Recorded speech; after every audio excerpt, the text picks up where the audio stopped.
Hey you wonderful people! Welcome back to the channel. If you're new here, pull up a chair. We're about to get real. This is our cozy corner of the internet, where we dive into living life with heart, wisdom, and a whole lot of soul, especially as we embrace those golden years.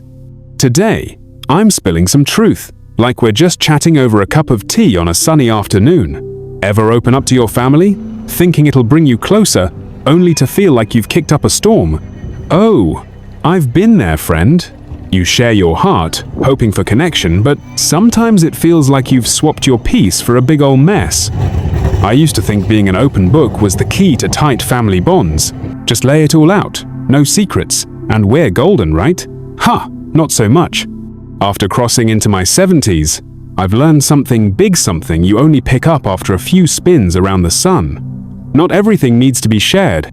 It's not about being sneaky or distant. It's about guarding that sweet, hard-earned calm you've built through years of love, hustle, and heart. You deserve a life that feels like a warm, quiet morning, not a daytime drama. So, in this video, I'm sharing 5 things you might want to keep close to your chest after 70. This isn't me telling you how to live, it's just lessons from my own stumbles and wins, plus stories from folks like you. Ever left a family chat thinking, why'd I even say that? Yeah, this one's for you. We're keeping it real, no fluff, just wisdom to help you live with grace, strength, and a little pep in your step. Before we dive in, let's set the vibe. Picture yourself in your favorite spot, maybe a porch swing, coffee in hand, the world slowing down just for you. That's the peace we're chasing here, not walls, not secrets, but a life where you call the shots without everyone else trying to steer. Sound like your kind of thing? Stick with me till the end, you won't want to miss this. And if you're loving the vibe, hit that subscribe button and join our crew of wise, big-hearted folks who know life after 65 is about thriving, not explaining yourself. Oh, and don't skip that like button, it tells YouTube we're onto something good. Let's jump in. Number 1. Your full money story. Asterisk, asterisk. You've probably heard it 100 times. Be open with your family about your finances. Sounds like the responsible move, doesn't it? You think, if I share my savings, my plans, maybe even my investments, it'll save everyone drama later. I used to buy into that too. But here's the raw truth. When you spill all the details about your money, you're not just sharing numbers, you're inviting opinions, expectations, and yep, sometimes even a sense of entitlement. And once that door's open, good luck closing it. Let me tell you about Frank, a 75-year-old from Georgia who's as sharp as a tack. He's a retired electrician, saved every dime, even bought a little cabin in the mountains for his retirement. A while back, he decided to be super open with his 2 kids. Over coffee, he laid it all out: bank accounts, retirement funds, even his plans for the cabin. He thought it'd bring them peace, maybe even make them proud of his planning. Instead, it was like he'd handed them a script for a family feud. His daughter started asking why he needed such a big place at his age. His son suggested he sell it to simplify. Even small stuff like treating himself to a new fishing rod came with comments like, "Dad, is that really the best use of your savings? The worst part?" An old nephew he hadn't heard from in years called up, suddenly curious about his plans. Hanio and Lavaya, when you realize you've lost control of your own story? Here's the deal, friends. Your money, that's your business. You've worked decades, made tough calls, maybe skipped a few dreams to build that nest egg. Studies show that sharing too much financial info with family can lead to stress and tension. Even with the best intentions, you don't owe anyone a full breakdown. Sure, get your legal stuff, tighter will, a power of attorney, a trusted person to step in if needed, but sharing every detail before it's time, that's like handing out keys to your house and wondering why everyone's rearranging your life. Protect your peace by keeping the big picture private. Share what's necessary when the time's right, with folks who respect your space. Your money's your freedom, your legacy, your choice. Keep it that way, and you'll sleep better knowing your decisions are still yours. Number 2. Every little health hiccup, asterisk, asterisk. Alright, let's be real, bodies aren't what they were at 30. Maybe your shoulder's cranky after a day in the garden, or you're not sleeping like you used to. It's so tempting to share these little aches with family. They love you, right? You think they'll want to know, and it feels good to vent. But here's something I've learned the hard way. What feels like a small comment to you can sound like a 5-alarm fire to your kids or grandkids. Take my pal Joan, a 78-year-old from Oregon, who's still out there hiking and baking pies for her book club. One day, over lunch with her daughter, she mentioned her wrist was sore from knitting too long.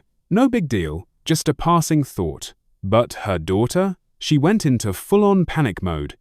Next thing Joan knew, she had a physical therapy appointment booked, daily check-in calls, and her daughter suggesting she hire someone for heavy chores. Joan was like, "Hold on. I'm still out here living." She appreciated the love, but suddenly she felt like she'd gone from vibrant to fragile. It hurt. She's always been the one running the show, and now one little comment had her family treating her like she needed a babysitter. You know that feeling, right? When you realize you've accidentally changed how people see you. Here's why this happens. Your family loves you, so they're wired to worry. A tiny complaint about a stiff neck or a restless night can spiral into them imagining the worst. Before you know it, they're looking at you like you're breakable, not the strong person still out there living your best life. And once that shift happens, it's tough to undo. You might notice them hovering, suggesting you skip that evening drive or avoid carrying groceries.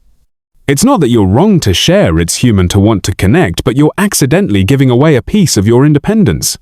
Thousands of folks like you have shared this in our community, and they all say the same thing. Oversharing health stuff can change the vibe in ways you don't want. If something big's going on, a diagnosis, something serious, share it.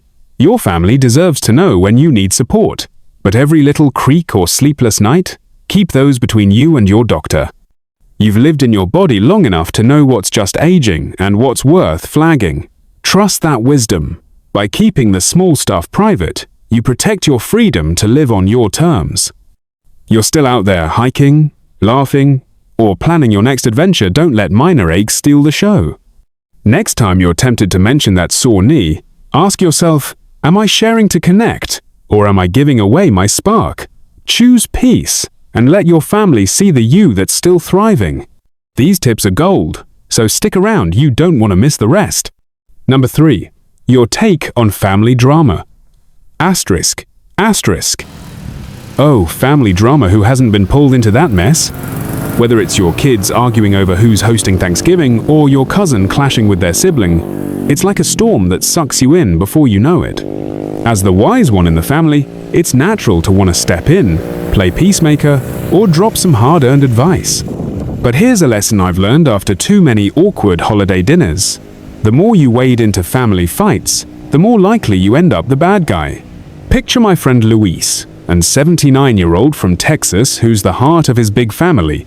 He's the guy everyone calls for advice, with a warm laugh and a knack for seeing all sides. A couple years ago, his 2 sons got into a spat over splitting the cost of a family vacation. Trying to help, Luis suggested one son could pitch in a bit more since he'd picked the pricey resort. Seemed fair, right? Oh, man. It backfired. His son felt called out, got defensive, and suddenly Luis was getting the silent treatment. Family barbecues got weird, and Luis felt like he'd lost his place as the family rock. All he wanted was to help, but his words got twisted into picking favorites. It broke his heart. Ever been there? When you realize your good intentions stirred up more trouble, here's the truth. No matter how carefully you choose your words, people hear them through their own emotions. What feels like a helpful nudge to you might sound like criticism to them. You try to help your daughter sort out a fight with her spouse, and suddenly she's pulling back. You point out your nephew's always causing trouble, and you're the one who caused a scene. Even the kindest advice can land you in the middle of the drama. So, what's the move? Step back, friend. You don't have to jump into every argument you're invited to. You can love your family fiercely without getting tangled in their mess. Try saying, I know you'll work this out, or I'm here if you need me, but I'm not taking sides. Then let them figure it out. They'll stumble, they'll learn just like you did. Your job isn't to fix every fight. It's to be the steady rock they can lean on when the dust settles. That's where your peace lives, not in playing referee. Save your energy for the good stuff, celebrating their wins, sharing a laugh, or just being there. Thousands in our community are already doing this, and it's a total game changer. If you want to age with that calm, centered vibe, keep watching till the end. This is too good to miss. Number 4. Your deepest what-ifs. ***. Alright, let's get a bit vulnerable here. We all have those quiet moments, maybe over a glass of wine or watching the sunset, where we think about the paths we didn't take, a dream you didn't chase, a trip you never booked, a chance you let slip by. It's so human to reflect on these as we age, especially when you're chatting with family. But here's something I've learned. Not every what-if needs to be shared, especially with the people you love most. Think about Anna, a 77-year-old from Colorado, who's lived a full life raising 2 kids and running a small flower shop. One evening, while gardening with her son, she let slip that she'd always wished she'd moved to Paris to study painting. Just a fleeting thought, a little piece of her heart. But her son carried it like a heavy load. Later, he told her it made him feel like their life, the one she'd built with him and his sister, wasn't enough. Like she'd been dreaming of something else all along. Anna was gutted. She'd never meant to make him feel less loved, but that one comment left a mark she couldn't undo. Ever had a moment like that? Where you shared something personal and wished you could take it back? Regrets are tricky. To you, they're just honest reflections, a way to process your journey. But to your family, they can sound like you're questioning the life you shared. Saying, "I wish I'd traveled more," might make your kids wonder if you were unhappy raising them. Mentioning, "I should have taken that job in New York," could make your grandkids think you didn't love their small town. You're just being real, but they might take it personally, even if that's not what you meant.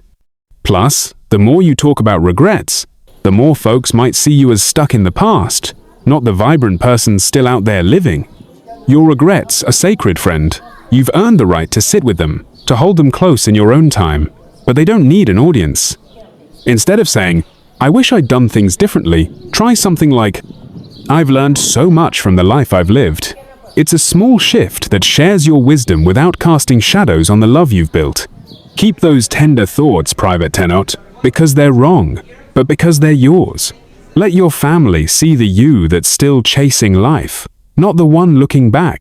These tips are pure gold, so stick with me, you'll want to hear the rest. Number 5. Your detailed legacy plans. ***. Okay, let's talk about something practical, but loaded your plans for what you leave behind. You've probably heard, don't leave your family guessing about your will. And yeah, there's truth there. You need a rock-solid planar will, a power of attorney, someone you trust to handle things. But here's the part nobody warns you about. Sharing every detail of who gets what can spark more tension than it solves. Meet Clara, an 80-year-old from Nevada who spent her life as a nurse and mum of 3. Wanting to keep things clear, she sat her kids down and laid out her entire estate. Planned the house, the savings, even who'd get her vintage jewelry. She thought it'd bring peace.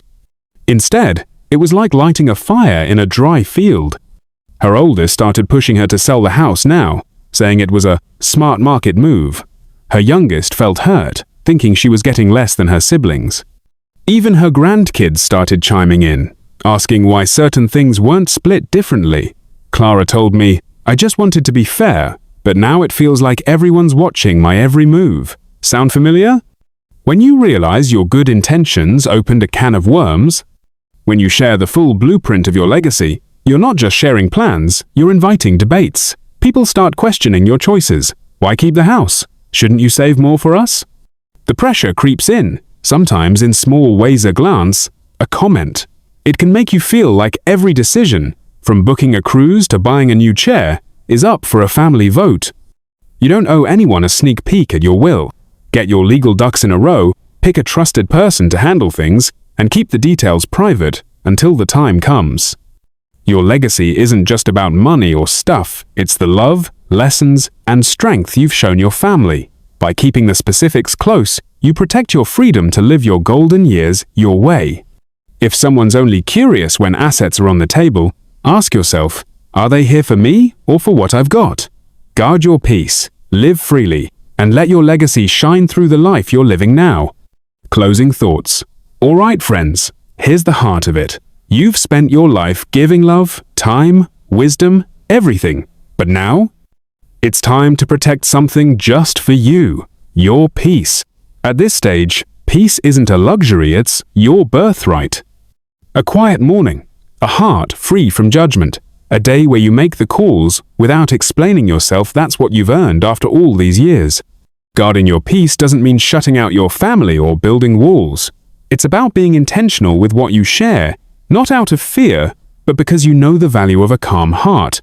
Isn't that what we're all after, deep down? Ask yourself, what's worth sharing, and what's worth keeping just for me, not because it's a secret, but because it's sacred. If this hit home, drop a comment below. What's one thing you're choosing to keep for yourself? We read every single one, and your story might just light the way for someone else. If you're not subscribed, join our crew here, a community of folks who know peace is something you protect, one choice at a time. And hey, don't forget to hit that like button. It helps share this wisdom with more people like you. Thousands are already living this way, and it's changing their lives. If you want to age with grace and strength, you've got to hear this. Through this is your moment to shine. Thanks for hanging out with me today. Keep your heart light, keep living big, and I'll see you in the next one.